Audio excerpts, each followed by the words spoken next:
Donc, c'est une association qu'on a créée en 2011. Et OpenStreetMap France est une association à direction collégiale. Donc il n'y a pas de président de l'association. On a un conseil d'administration, par contre on a un président du conseil d'administration. C'est pour pouvoir gérer ça. Alors vu de l'extérieur, voilà, le président du conseil d'administration c'est le président de l'association, pour beaucoup de gens.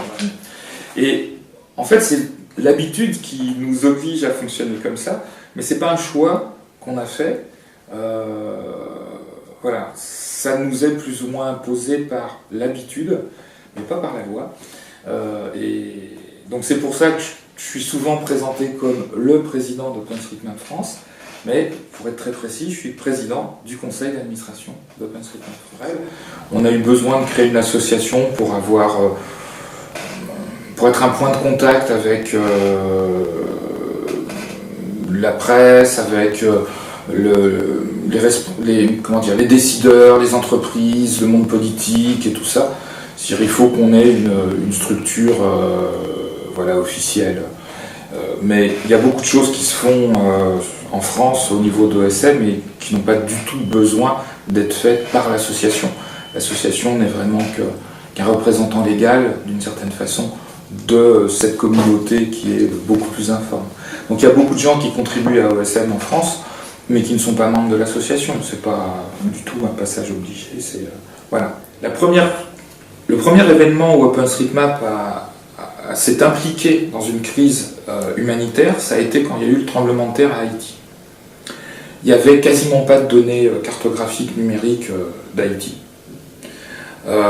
Les cartes qu'il y avait, c'était des cartes papier qui dataient des années 60, mais il y avait pas grand-chose. Il n'y avait vraiment pas grand-chose. Or, pour que les ONG soient efficaces pour intervenir après le tremblement de terre, il leur fallait des cartes. Et en plus, il fallait qu'elles soient à jour par rapport aux dégâts du tremblement de terre. Donc en fait, il a fallu tout cartographier. Et là, en 48 heures, en quelques jours, Port-au-Prince a été cartographié par des contributeurs OpenStreetMap. Locaux? Non. À distance. D'accord. À l'aide d'images aériennes, à l'aide d'images satellites. Avec l'aide de locaux ou avec l'aide d'Haïtiens qui n'étaient pas en Haïti, mais qui connaissaient les noms des rues, les trucs, les machins, et qui on peut le faire à distance. Voilà, il y a ça qui s'est fait. Et puis en 2 semaines, c'est tout Haïti qui était cartographié. Et du coup, les ONG ont bénéficié de ces données-là pour pouvoir se déplacer à l'aide de leur GPS, pour dire bah non, tu peux pas passer par là parce que le pont il est à août, tu peux passer par là, il y a un gué, je sais pas quoi. Voilà. Suite à cette expérience à Haïti où OSM n'était pas structuré pour répondre à la crise humanitaire, on a appris, on a fait le bilan, qu'est-ce qui n'a pas marché, les gens contribuaient au même endroit, sans se coordonner, c'était un peu le bazar et tout.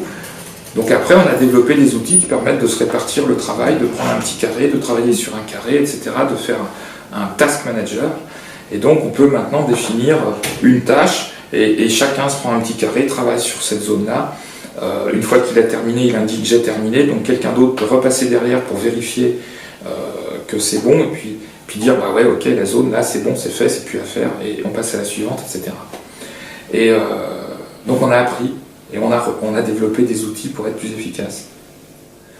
Donc on a même été contacté au niveau d'OpenStreetMap France par la Direction Générale de la Sécurité Civile pour que, en cas de crise majeure, eux, ils ont une équipe d'une dizaine de cartographes qui savent faire de l'interprétation d'images aériennes ou d'images satellites.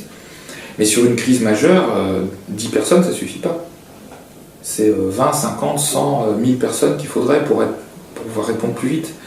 Donc on est en contact avec eux, et donc on est d'une certaine façon mobilisable s'il y a besoin.